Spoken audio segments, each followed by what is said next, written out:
अस्सलाम वालेकुम dear students, उम्मीद करता हूँ आप सब खैरियत से होंगे।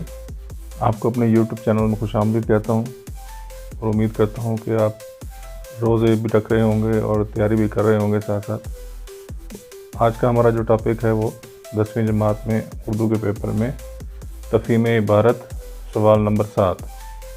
तो आज हम इसके बारे में जानेंगे कि इसमें कौन कौन सी बातों का ख्याल रखना चाहिए, क्योंकि बहुत से स्टूडेंट्स के लिए तो ये बहुत आसान सा सवाल होता है, लेकिन इसमें कुछ टेक्निकल बातें भी होती हैं जिनको अपनाने से जो है वो सवाल बहुत अच्छा हो सकता है और पूरे नंबर मिल सकते हैं। चलिए शुरू करते हैं। जैसे कि मैंने पहले बताया कि 10वीं जमात में सवाल नंबर 7 है उर्दू के पेपर में तफ़हीम इबारत।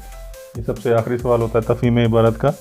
तफ़हीम का मतलब है कि उस इबारत को समझना है, उसके मुताबिक आपने उसके सवालों के जवाब देने हैं। ठीक है, अमूमन 5 से 6 सवाल दिए जाते हैं और आखिरी सवाल में आपसे जो है वो उसका उन्वान भी पूछते हैं।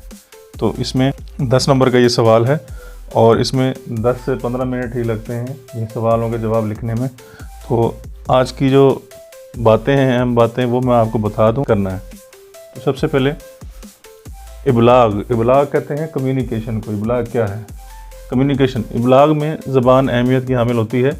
तलबा की ज़बान दानी की सलाहियत को परखने के लिए निसाब के अलावा किसी भी तहरीर मज़मून का इक़्तिबास दे दिया जाता है। यानी कि तलबा को परखने के लिए एक इक़्तिबास या नज़म की तशरीह दे दी जाती है या कोई भी मज़मून दे दिया जाता है। उसके आखिर में कुछ सवालात दिए जाते हैं, ठीक है। उसको हल करने के लिए बच्चे की ज़हानत को रखते हैं कि आया कि उसको वो इक़्तिबास समझ आया कि नहीं आया, जिसका मकसद ये होता है कि तलबा गैर निसाबी इबारत का मफ़हूम कहाँ तक समझे। इसमें चंद बातें हैं, इनको अगर आप मद्देनज़र रखेंगे तो इंशाल्लाह आपका ये सवाल जो है वो अच्छा होगा और आप ज़्यादा से ज़्यादा इसमें नंबर ले सकते हैं।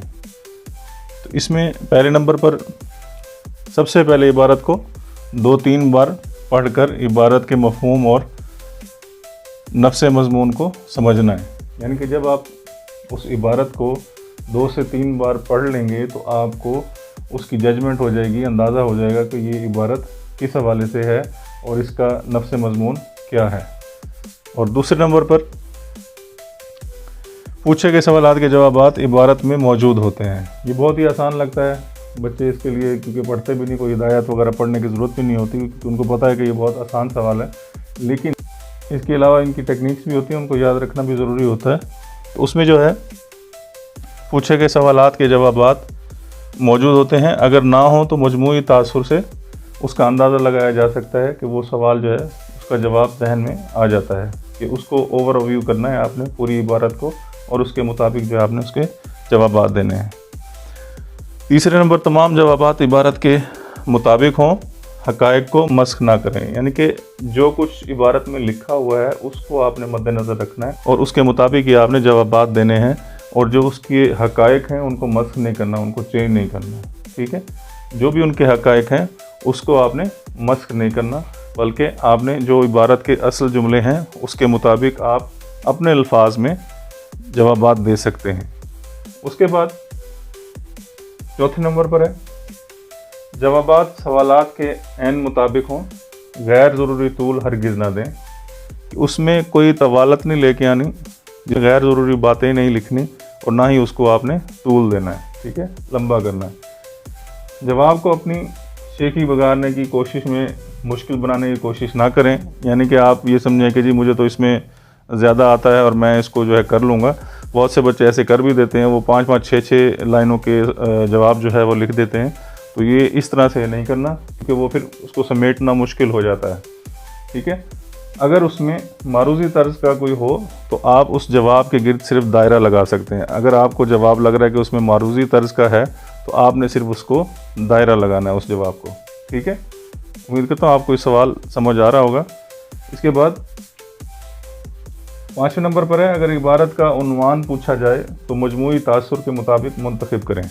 सबसे अहम जो होता है वो सवाल इसमें उन्वान के हवाले से होता है कि उसका उन्वान क्या रखना है। ठीक है, इसमें जो है आपने उसको मजमूई तौर पर देखना है और बसूरत दीगर असल इबारत का पहला और आखिरी जुमला पढ़ लेना सूदमंद होता है।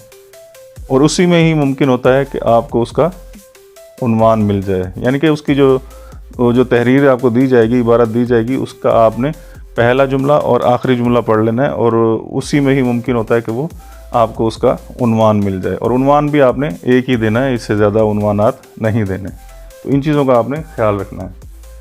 और अगर आपने चैनल को अभी तक सब्सक्राइब नहीं किया तो काइंडली आप सब्सक्राइब करें, वीडियोस लेकर आता हूँ आपके लिए, तो इसको आप सपोर्ट करें और लाइक करें, सब्सक्राइब करें, शेयर करें। तो चलिए हम आगे चलते हैं। मुमकिन हो सकता है कि उन्वान उसी में हो, ठीक है, आपने उस उन्वान को पहली या आखिरी लाइन में आपने देखना है। अब छठे नंबर पर क्या है कि उन्वान मुख्तसर तरीन होना चाहिए और एक ही उन्वान देना चाहिए। ये मैंने पहले भी आपको बताया कि आपका जो उन्वान होगा वो मुख्तसर तरीन होगा और उसके अलावा आपने सिर्फ एक ही उन्वान लिखना है, उससे ज़्यादा उन्वानात नहीं लिखने। हिंट्स दे देता हूँ, कुछ आपने प्रैक्टिस भी की होगी कि कौन कौन से पैराग्राफ्स हैं। गैस तो गैस ही होता है, अंदाज़ा होता है, वो आपको मैं बता रहा हूँ कि इसमें से कौन से अहम जो पैराग्राफ हैं, इबारतें हैं, आप उनको देख लें। इंशाल्लाह उम्मीद करते हैं कि इसी में से ही आपका एक पैराग्राफ आ जाएगा। जैसा कि इसमें हम असरों वाला है पैराग्राफ, हम असर से शुरू हो रहा है। उसके बाद इस्लाम ने लफ्ज़ कौम के मायने बदल दिए, एक ये है। उसके बाद सुकून के वक्त समंदर का नज़ारा करना, एक पैराग्राफ ये है। उसके बाद इंतखाब कुतब वाला पैराग्राफ है। उसके बाद दुनिया का अदब, ये पैराग्राफ है। इसके बाद अल्लामा इकबाल वाला पैराग्राफ है। उसके बाद आखिर में जो है वो मुख्तलिफ इंसान मुख्तलिफ ज़बानें बोलते हैं, ये पैराग्राफ है। तो ये तमाम जो पैराग्राफ मैंने आपको बताए हैं ये सारे अहम हैं और उम्मीद करता हूँ कि आपने प्रैक्टिस भी की होगी इसकी। जिन बच्चों ने नहीं किया, जिन बच्चों को नहीं पता इस सवाल का, जो प्राइवेट दे रहे होते हैं, तो उनके लिए भी ये हिदायत जो है बड़ी काम आने वाली हैं।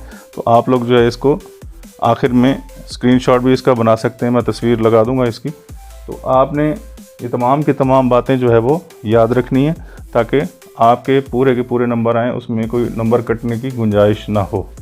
उम्मीद करता हूँ आज का सवाल आपको समझ आ गया होगा। इसके बाद मैंने इंशाल्लाह 9th के जो सवालात रह गए हैं उनकी वीडियोस बनाऊंगा इंशाल्लाह। तो उम्मीद करता हूँ कि आपकी सपोर्ट जो है वो साथ रहेगी और उसके बाद फिर हम इंशाल्लाह सेकंड ईयर और फर्स्ट ईयर के जो सवालात रह गए हैं उनकी वीडियोस भी मैं अनकरीब लगा दूँगा। तो इंशाल्लाह मिलते हैं नेक्स्ट वीडियो में, तब तक के लिए अल्लाह हाफिज़।